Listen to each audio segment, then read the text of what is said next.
So, this is Paul Wesley, a.k.a. Prince True Chaser. Strolling down South Philly, I decided, why not take a walk in Mark Passio's house? So here I am today, in Mark Passio's house, from www.whatonearthishappening.com. And as you can see here, we are checking out Mark Passio's home. Let's see. All the books we have here. And here's Mark right here. Say hi to the world, Mark. Hey, So, yeah, I don't know. There's the two chihuahuas. The chihuahuas upstairs, the Illuminati, the Illuminati attack. Not bothering to come down, barking from upstairs.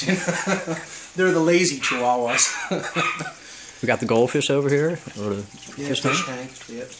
So what do you want to do? Do you want to kind of do this interview in the house? Do you want to go outside? Do you want to? Does it matter? It's all up to you, man. It's all up to me. Yeah, well, I was thinking, make like a montage of what I do during the course of the day. What do you do during the course of the day? Follow me around and see what one of my days is like. That I'm pretty much like a average normal person. That there's nothing really special. I happen to have learned a few things along the way, but I do what most other people do. What did you learn along the way, Mark? That this world's in a condition of slavery and it needs to end. Right. We need to break out of this condition called the human condition. How do you feel? And this is a great question, I think, that you could answer. How do you feel walking around in a city with row homes? Like, we're all herded like cattle in these frigging row homes, okay? How do you feel walking around and seeing all these people that are asleep? How does that make you feel?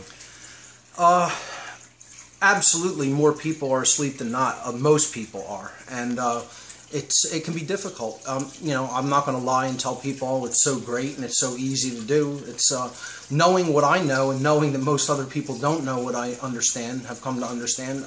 It can be hard. Is it depressing? Sometimes, and I get depressed about that, like a lot of other people do too. I'm not immune to those emotions or feelings, and I don't think people should be immune to those things. The goal shouldn't be to have endless, tolerance for everybody else's cognitive dissonance. That's not what enlightenment is about, as far as I'm concerned.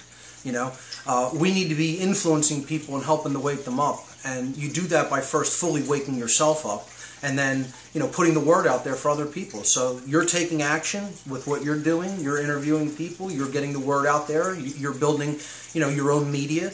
And that's what taking action is all about. This is literally a war about information, what is true and what is not true. So, yeah, really. The only way to change people's minds is bringing accurate information to them and, helping them to understand what's going on in the world. So that's what taking action is all about, as far as I'm concerned. So what I was going to say is, right. Follow me today and follow our Savior. Well, literally not. Follow me with the camera. Definitely not in that capacity. So how about we go out and we interview people and ask them if they're slaves? They think they're slaves or not. You can trail me with the camera today and just see what I do during the course of the day. I don't know if I'll encounter it or ask anybody on the street and ask them any questions. Excuse me, do you think you're a slave or do you think you're a free man?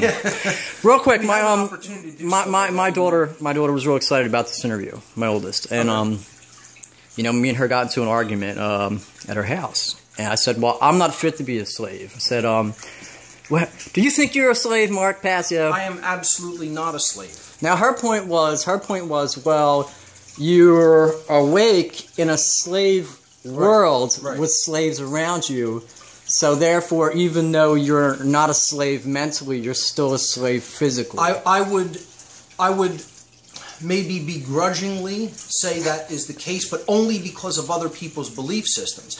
The actual point of fact reality in the real world of nature is, I'm no one's slave and neither is anyone else. The problem here on Earth is that other people who are completely uneducated, unread, and unconscious and don't know what's going on around them and have totally erroneous belief systems called religion, and I'm not talking about just cultural religion, I'm talking about the religion of authority, most of all, they believe the claim that someone can legitimately be someone else's slave. And what I'm trying to explain to people is that claim is always invalid. It's always irrelevant.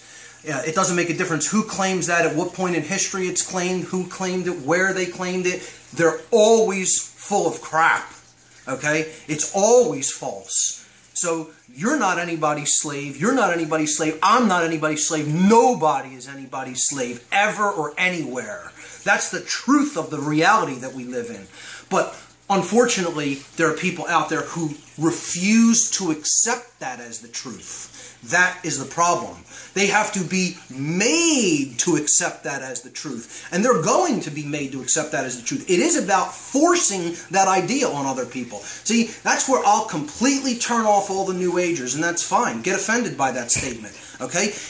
And when I say force, I don't mean do it through violence. I mean forcefully putting that notion out there so unapologetically that eventually it will root, it will stick, it will seed and then sprout and then grow into a tree. And people will understand that in the depth of their being, that there is no such thing as legitimized slavery.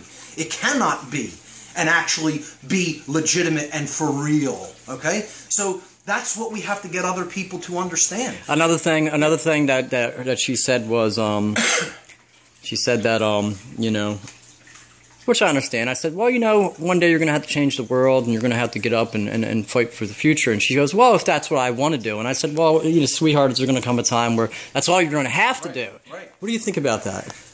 With the younger kids today? I don't even do what I do by my decision, you know. I look at it like I've turned over my personal, Mark Passio's personal will is turned over to the will of creation. In that sense, I'm doing the higher will, capital W will, or will with all uppercase letters. I distinguish that from personally what I feel like doing. Okay? Do you think I feel like doing all these podcasts? Do you think I feel like doing all these videos? Do you think I feel like sacrificing my time to make all of these presentations and travel to different places? And here's the thing is that the knowledge that you have, I mean, if you really want to get down to it, you know, we look at your history, you were in the occult. Right. You know about the Illuminati. And that puts me in a unique perspective because most people lack that personal experience. So that means I'm going to do this even more so and have more of a drive because I know from first-hand perspective, not reading about it in books, the kind of people that we're really up against and what their mindset is. Have you ever been threatened, Mark? Absolutely not. Not even a little bit. They just don't care. They figure, oh, let's let them loose. As if I don't exist to them. Because I don't exist to them. Yeah. See, the idea here is once I separated from them, the idea in their mind. And you were a priest.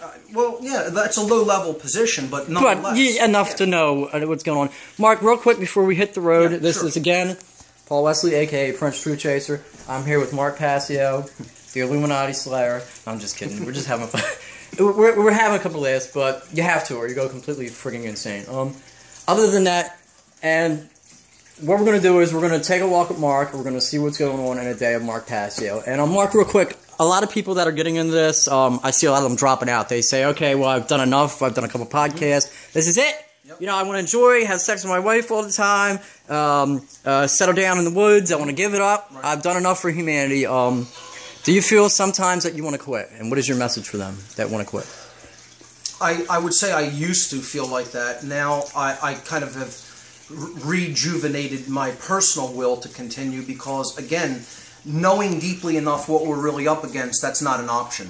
I would say the people who probably develop that condition and go with it don't really understand the occult, the dark occult, deeply enough. If they did, they would never take that position because they would really deeply understand the level of evil that we're up against in this world.